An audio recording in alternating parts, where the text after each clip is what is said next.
News Trump administration to start sending asylum seekers to wait in Mexico. The Washington Post.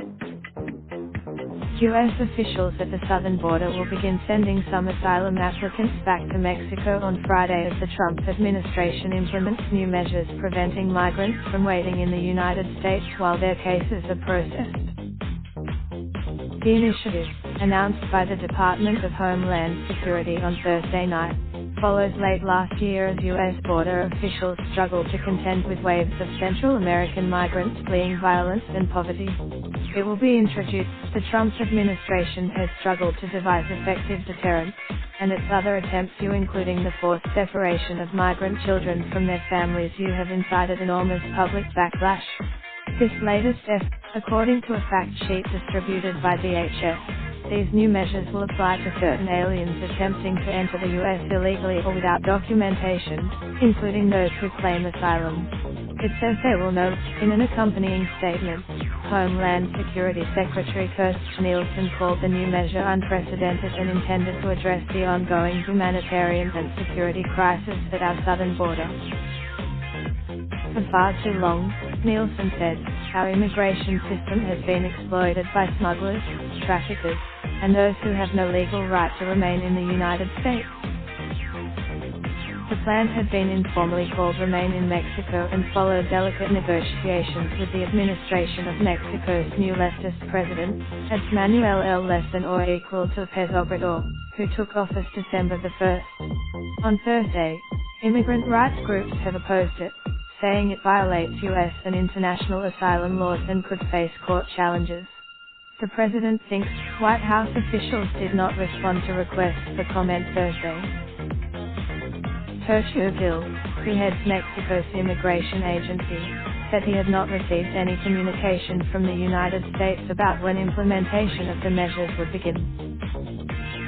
Part of the difficulty is that we have very few explicit definitions, and a very noisy environment, with many rumors, and we have not managed to refine what the plan entails, he said Thursday afternoon.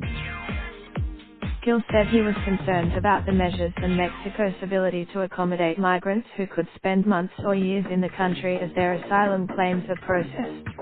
His first concern, we don't have the capacity to absorb many migrants beyond their initial reception, he said. It is a challenge if it is a very small scale, it would not be significant, Gil said. If it is a higher level, DHS said late Thursday that the United States had notified Mexico that it is implementing these procedures under U.S. law, and the official said the department intends to start gradually. In its statement, starting Friday, migrants who arrive at San Isidro will be told they must go back across the border even if they are not Mexican citizens while U.S. immigration officials assess their claims, DHS officials said. They will receive a note. Aliens who need to return to the U.S. to attend their immigration court hearings will be allowed to enter the U.S. and attend that hearing, the DHS fact sheet says. Aliens whose the new approach represents a significant departure from long-standing asylum screening procedures and comes as the administration struggles to handle a record surge of Central American families coming to the southern border.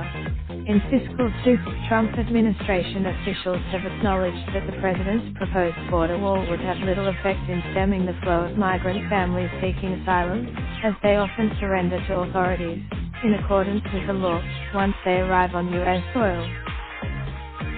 Currently, migrants requesting asylum can avoid immediate deportation by establishing that their lives would be endangered if they were returned to their home countries. Immigration court. Under the new measures, if asylum seekers do not fear persecution in Mexico, then they must stay there while their cases are processed. To implement the new, San Isidro continues to be a destination for migrants traveling as part of large caravan groups that originate in Central America, a trend that has become exceedingly frustrating for Trump. The port has experienced